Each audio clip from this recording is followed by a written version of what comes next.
Patrick Ferguson was a Scottish officer in the British Army, an early advocate of light infantry, and the designer of the Ferguson rifle.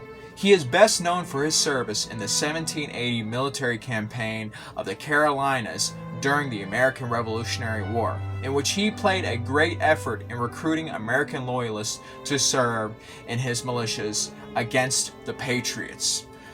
Patrick basically started his military career in his late teens, and he participated in fighting the 7 Years' War in the Holy Roman Empire.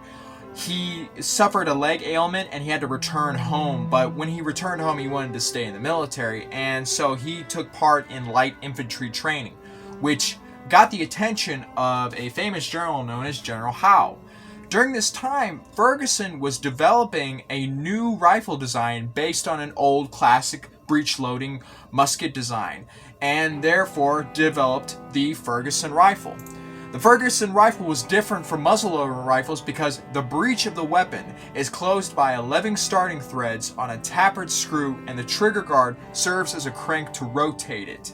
You would load the ball into the breech, close the crank, it would cut off the gunpowder, and the rest of the gunpowder would be put into the firing pan.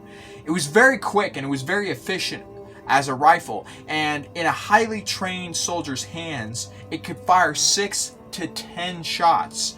This was in comparison to a muzzle-loading Brown Bess, or what would be called a Longland pattern musket, or even the Kentucky rifle at that time, which, if in the hands of a trained soldier, could maybe fire up to 3 shots a minute. Patrick Ferguson also demonstrated that not only could his rifle could shoot 6 to 10 shots, but it could shoot it accurately out to 200 yards. 200 yards. This was very, very effective in the fact that you have to understand that muskets at that time, being smooth bore, couldn't really hit out accurately other than past maybe 50 yards, but this could hit a target at over 200 yards. And the design of the rifle was pretty genius. The massive problem with it was that, being that it was the 1770s, and this was the beginning of the British Industrial Revolution, the machinery, the equipment that would later on allow for mass production wasn't available yet. So what you had were local gunsmiths and subcontractors that could somehow manufacture these guns. And this was very much time consuming because the Ferguson rifle was very much a complex weapon. The four gunsmiths making Ferguson's ordnance rifle could not make 100 in 6 months at 4 times the cost per arm of a standard musket. It was just easier to manufacture Brown Bess, and this was one of the huge disadvantages with the rifle. And because only a few of these could be manufactured, a small unit known as the Experimental Rifle Corps were armed with this new rifle, and they were the ones that were using this in the battlefields, because at the time, like I stated, this couldn't be mass produced, and whole units or massive regiments or battalions could not be equipped with this rifle. And Patrick Ferguson actually led one of these rifle corps in 1777 in the Battle of Brandywine on September 11th, 1777. Now, there is some account, and this has been disputed, that Patrick Ferguson, while on the battlefield, spotted George Washington, which at the time he didn't even know it was George Washington on a horse, and had him in his sights. But he didn't shoot at him because Washington had his back to him and didn't realize that Ferguson was there aiming his rifle at him. And Patrick Ferguson, being a gentleman and an officer, decided not to shoot him because he felt that it would be against his honor code. So he was wounded during that battle, and later on, while he was recuperating in a hospital, a surgeon actually informed him that the person he was aiming at might have been possibly George Washington. Ferguson later wrote that even if it was George Washington or any high-ranking general, he would have never taken the shot because he wouldn't want him to be dishonorable in any way. He was a British officer. Later on, after the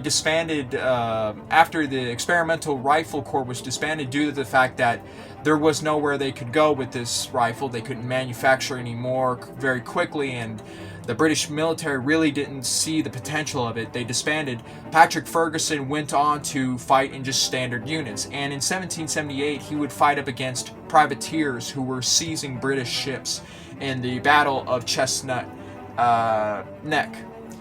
After that, about a week later, Ferguson would be engaging American forces in a surprise attack on an encampment of patriots in the early morning, in which he overwhelmed American forces and basically massacred a whole unit of more than 50 soldiers in what was known as the Little Egg Harbor Massacre. He later wrote that he was kind of dismayed by the fact that the Americans were not putting out posts or watch guards to anticipate or see any kind of British fighters coming up or surprising them, and he was kind of amazed by this. And that's why it's considered a massacre rather than a battle. In 1780, General Lord Cornwallis led the invasion of South Carolina and North Carolina, and Patrick Ferguson was a part of this invasion, and his task was to recruit local loyalists into his forces to fight up against Patriot militias. In a way, this was actually sort of a civil war situation, because you had local loyalists up against Patriot militias up against other militias, and he was tasked with actually not just recruiting, but leading these militia units up against other Patriot militias in battle. In one notable battle, he was caught off guard by the Patriot forces led by Isaac Shelby at the Battle of Musgrove Mill on the 19th of August, 1780. He was overwhelmed. His encampment and the British forces took on a huge amount of casualties, and they were almost wiped out by the American forces, by the Patriot forces. And the Patriot forces soon fell back into the Carolina wilderness, and Patrick Ferguson tried to pursue them as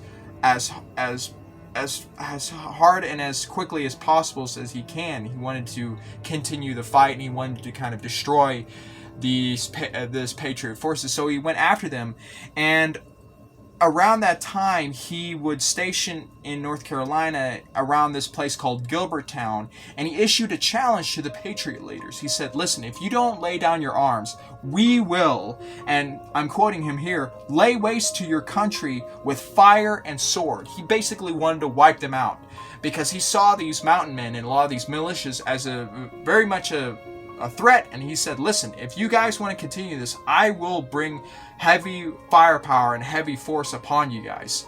And of course, the local militias did not take this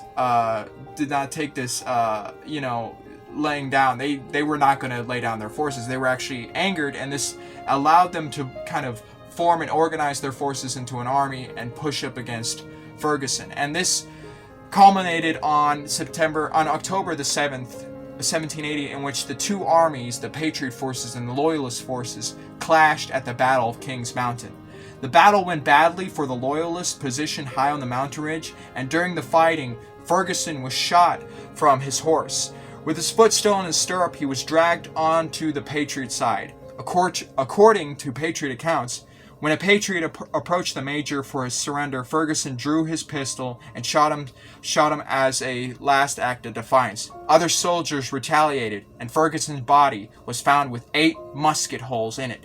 Patriot accounts said their militia stripped his body of clothing and urinated on him before burial. They buried him in an oxide near the site of his fall. So he died very much a brutal death.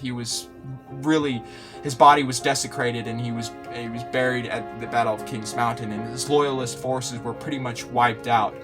So he should be remembered for the fact that he designed an incredible breech-loading rifle. And not only did he design an incredible rifle, but his experimental rifle core is something that is unique to me, because it reminds me a lot of Berdan's sharpshooters during the American Civil War. If anybody knows, Berdan's sharpshooters were a Union unit that was usually tasked with skirmishes of attacking Confederates, doing recon and stuff, and they played a major role at the Battle of Gettysburg. They were using a breech-loading rifle which was highly accurate, known as the Sharps rifle, and it sort of reminds me of the Ferguson rifle, talking about it and the fact that they were a special unit. This unit of Berdan's sharpshooters inflicted heavy casualties on the Confederates and were very effective during that war. And I feel like Patrick Ferguson sort of contributed to the breech loading rifle and sort of allowed that to happen. And I think his design, I wouldn't say would lead on to other designs, but I think his design was genius for its time. And the sad thing was, it was never fully appreciated by the British military. But later on, we saw the adoption of breech loading rifles. And so we now are using breech loading weapons today, and muzzle loaders are completely obsolete. Thank you for watching this video. Sorry if I misspoke or mispronounced words or have a hard time reading. It's very difficult for me to do these types of recordings. So I hope you enjoyed this video nonetheless. If you learned anything from it, I'm glad, because I'm going to continue doing these sort of informative and educational videos in the future. Thank you for watching, and I hope everybody has a wonderful day.